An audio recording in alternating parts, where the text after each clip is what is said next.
I just picked up my cards from the print shop. Let me show you them because they are so freaking cute. I'm so excited. I'm so happy that I decided to reach out to a new print shop, because these just came out like so good, and it just feels so exciting to have an idea in your head be like a physical thing that you can hold. Like, that feeling reminds me of when I used to be a ceramicist, and we would open the kiln and you get to see all your pieces and you're just like, wow, like, oh, it's like Christmas. So I am planning on going around all the boutiques in the area. I'm at a specific street that kind of has a lot of boutiques, and the last time I was here, it gave me a lot of hope, because I walked into a couple of shops that had little things that reminded me of things that I designed, and I'm like, there are people not only creating similar things as me, but they're being bought by stores that customers go into and they buy the thing. So like, it made me feel like, yes, there's a market for what I create, and if I can just get myself there, then that would be amazing. So I'm about to be a very brave person, walk in to these stores with confidence and being like, hey, these are samples of my card designs. I think they would sell really well. They're very personalized, and I think it would be very cutesy, especially now that it's around Valentine's Day. I think it would be a great time to sell them. So I don't have that much experience pitching. I have very little, but it's, there's no time like the present to get yourself out there and to try, because the worst thing that people can say is no, and then you're basically back at square one. But you just have a lot more experience now. So that's what I'm here to do.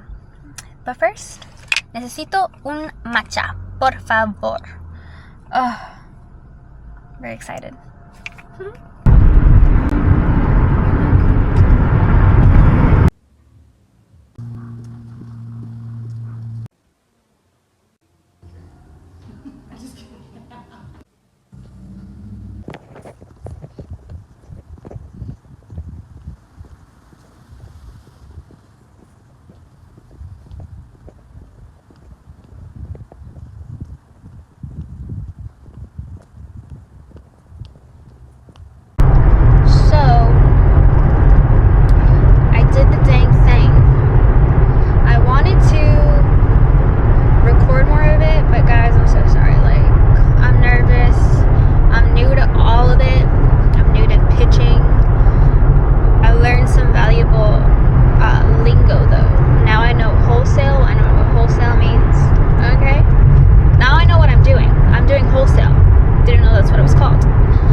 They're just like a really good fit for the cards, and so that's exactly the type of, like, that's like best case scenario, is to have a relationship with somebody whose brand already kind of suits the product that I'm selling, and also my brand.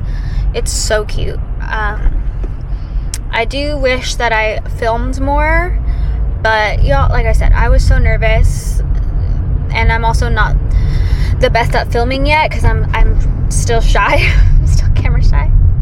I'm working on it. Exposure therapy. I honestly do really love making friends with female entrepreneurs, because they get it.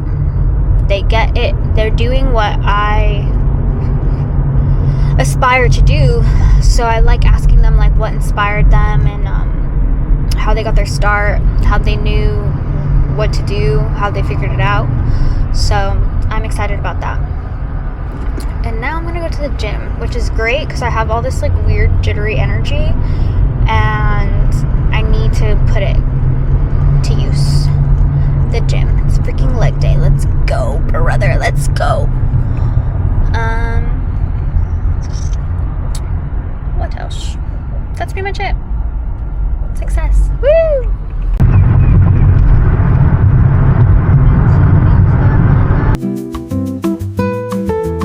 We are going to make Nathan's birthday cake. It's his birthday today. He's at work right now. I just went to the grocery store to get the ingredients. I'm gonna make tres leches. So, the man loves dairy.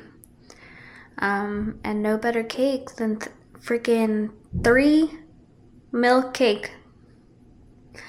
So yeah, I just had to go get just so much dairy at the store. And it's so funny because I'm very lactose intolerant myself. So, this is a labor of love.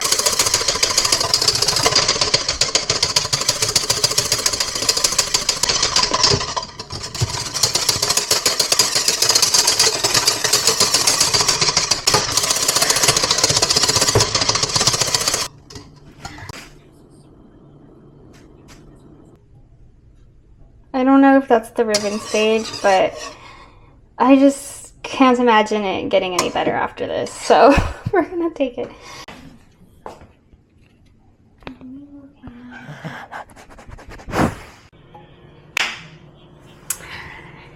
It's done. I heard that you can hear when a cake is done. Okay, and then chill it. And then we decorate. Sorry.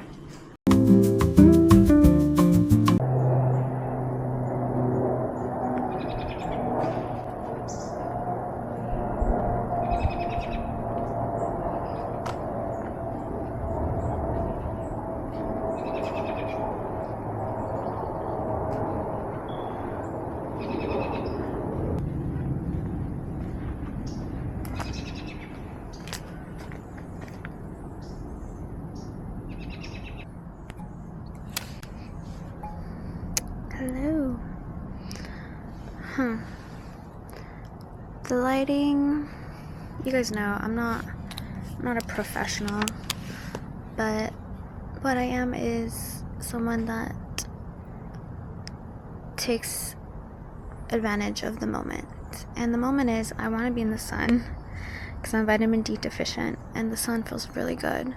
Had like a week of rain, so I need this. Sorry, y'all.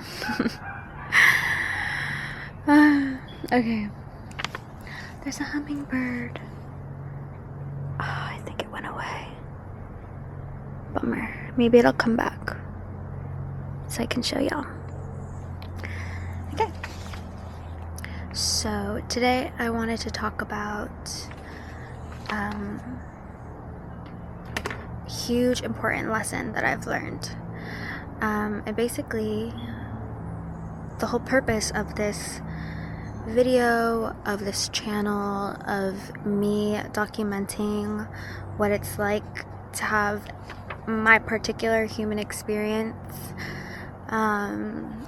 you know, just a girl with a lot of existential thoughts and a very active imagination, and a strong connection to like the universe, nature, cosmic energy, and the like. But yeah, one of the huge reasons I started this project is because I was experiencing a variety of small griefs. I feel like every day that I was not living in my full truth, where I was lying to myself, keeping myself small, just like having everybody in the world on a pedestal except for myself.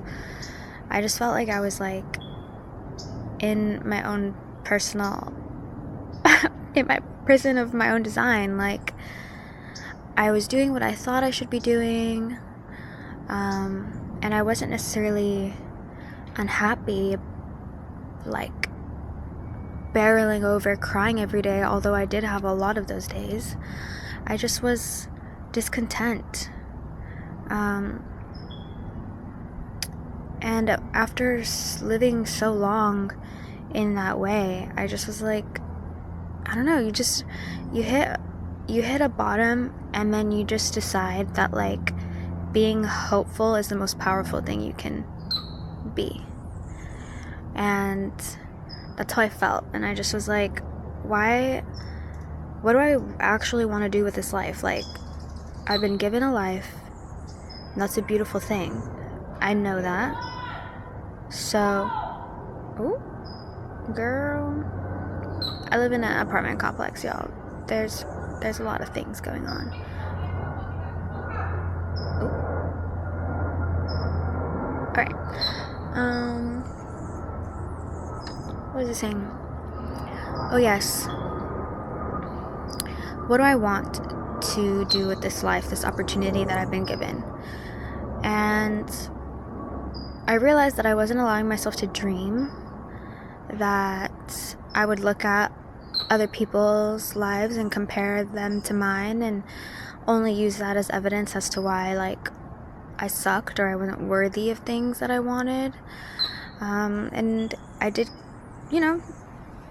experience like envy, and that created stories about myself. Like I grew up, not having a lot materialistically, and so that became the story that like I will never have enough, just because people like me don't get like good paying jobs, or don't get to enjoy their jobs, or don't get to enjoy their lives because they're not worthy, or people like me aren't lucky and other people are lucky but not me.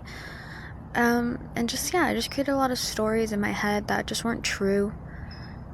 And it was definitely out of self-protection, and I understand that now, and I see that version of myself, and I send her a lot of compassion and grace, because she was doing the best that she could do at the time. And honestly, she did a great job, because now I'm here again. My younger self did not think that there was such a thing as like a peaceful household. Like I could come home and feel like it's my sanctuary, like I'd be safe, like I didn't have to worry ever that like the ceiling was gonna come crashing down. So even just this moment of peace is like, it's like I'm actually rich compared to how I felt growing up. So, well, that's why I've written some notes here. So, the channel is called Lost Girl Big World. And why, do you ask? Why? That's a great question.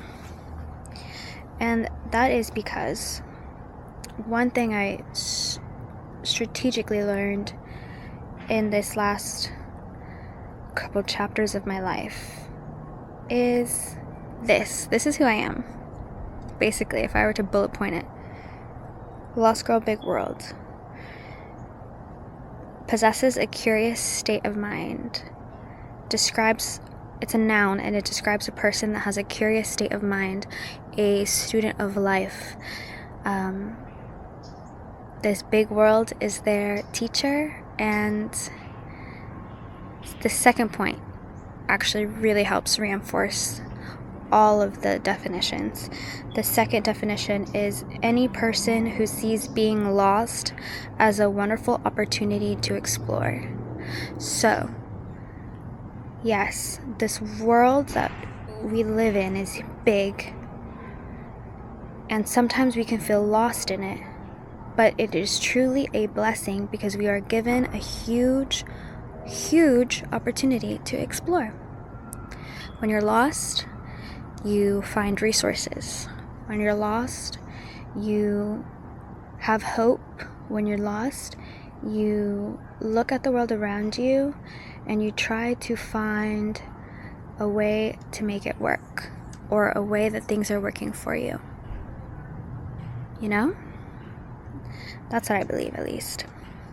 And 3, anyone who's inspired by the great big floating rock we live on and cannot help but be in awe of every day. I truly believe that is my greatest superpower in this world, and I'm very grateful every day for the fact that I have that on the forefront of my mind so often. It could be, obviously it could be better. I could be infinitely more grateful than I am right now, but I recognize that it is like part of who I am so much that even when bad things are happening to me, or when bad things have happened, have happened to me, I'm able to still find gratitude for this human experience, because every level of emotion that I've experienced, supposedly good,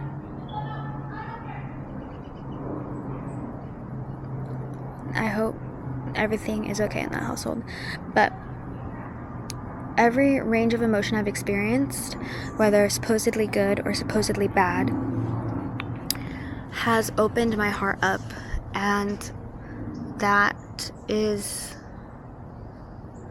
like just truly a beautiful experience. Like, I just can't describe anymore. To feel is to be human, and I don't really want to numb myself, don't want to over intellectualize, overly sanitize the human experience.